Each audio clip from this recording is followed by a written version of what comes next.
कांग्रेस वाले बीजेपी के ऊपर डाल रहे हैं और बीजेपी वाले कांग्रेस के ऊपर डाल रहे हैं, परंतु इसके अंदर जो पिस रहा है वो केवल और केवल संविदा कर्मी है। यदि वर्तमान में सरकार चाहे तो विचार ऐसा है कि भर्ती जो वर्तमान में सुप्रीम कोर्ट में है उससे सीधा 33,689 लोगों का भला होता है और एक लाइन के अंदर सिर्फ इतना चाहिए कि इस भर्ती प्रक्रिया का जल्द से जल्द समाधान किया जाए। एजी से, डबल एजी से या सरकार के जो भी अधिवक्ता है उनसे उसकी अच्छे तरीके से पैरवी करवाई जाए।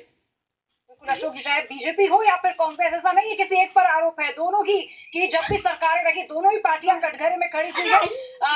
एक बार फिर से रुक कर लेते हैं जितेंद्र शिमाली साहब, आपने सुना होगा क्या कुछ कहा अशोक सिहाग साहब ने, क्या कुछ कहेंगे आप? सबसे पहले अगर विद्यालय सहायक भर्ती पर ही रोक की बात कर ली जाए तो उस पर आपकी ओर से क्या कुछ कहा जाएगा? डिफेंस क्या कुछ रहेगा आपका? इस विद्यार्थी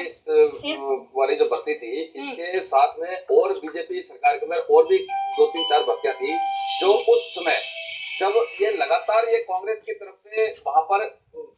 अनेक ऐसे हमको उदाहरण दिखे थे और ये जब चुनाव के समय जब 26,000 शिक्षकों की भर्ती का मामला आया था तभी कांग्रेस की तरफ से चुनाव आयोग को एप्लीकेशन लगा करके कुछ भर्ती को रोकी गई थी। तो कांग्रेस जब बीजेपी सरकार थी तो कांग्रेस में एक वकीलों का एक समूह था, वो समूह निकलने वाली प्रत्येक भर्ती के ऊपर इस प्रकार की अड़चन कोई ना कोई लगा करके और उसको पूर्ण के प्रकार केवल किसी कारण से कोर्ट में अटकाने का काम लगातार किया और इस बात को उन्होंने देखा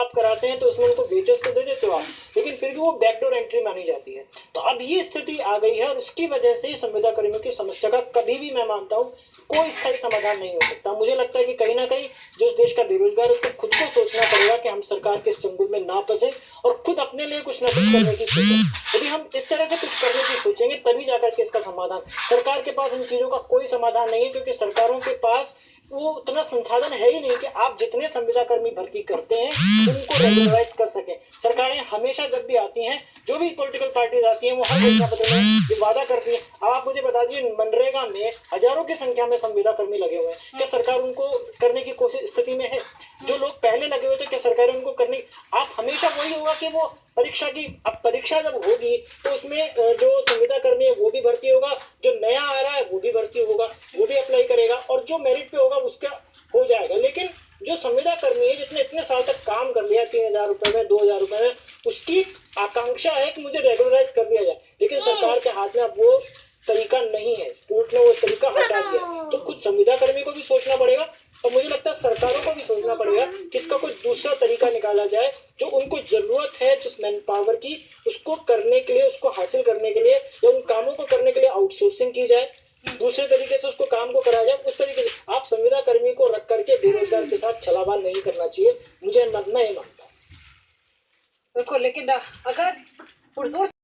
इस परिस्थिति से गुजर रहा है, 2-4 हो रहा है, उस पर क्या बीतती होगी? क्योंकि संविदा कर्मियों की ओर से लगातार मांगे उठाई जा रही है, धरना प्रदर्शन किए जाते हैं, लेकिन उनकी मांगों को चाहे कांग्रेस की सरकार प्रदेश में रही हो चाहे बीजेपी की रही हो, हर बार अनसुना कर दिया जाता है। आज भी 3,000 रुपए वेतन, 5% की बढ़ोतरी, इतनी मामूली सी बढ़ोतरी की गई है। अगर 5,000 पर भी 5% बढ़ाया जाता है तो 250 रुपए होता है। 250 रुपए आज के दौर में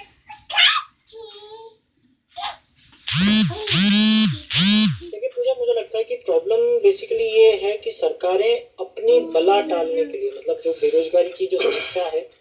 उसका स्थायी समाधान तो कोई करना नहीं चाहती सरकारें, उसके लिए कोई कॉन्क्रीट पॉलिसी बनाना नहीं चाहती,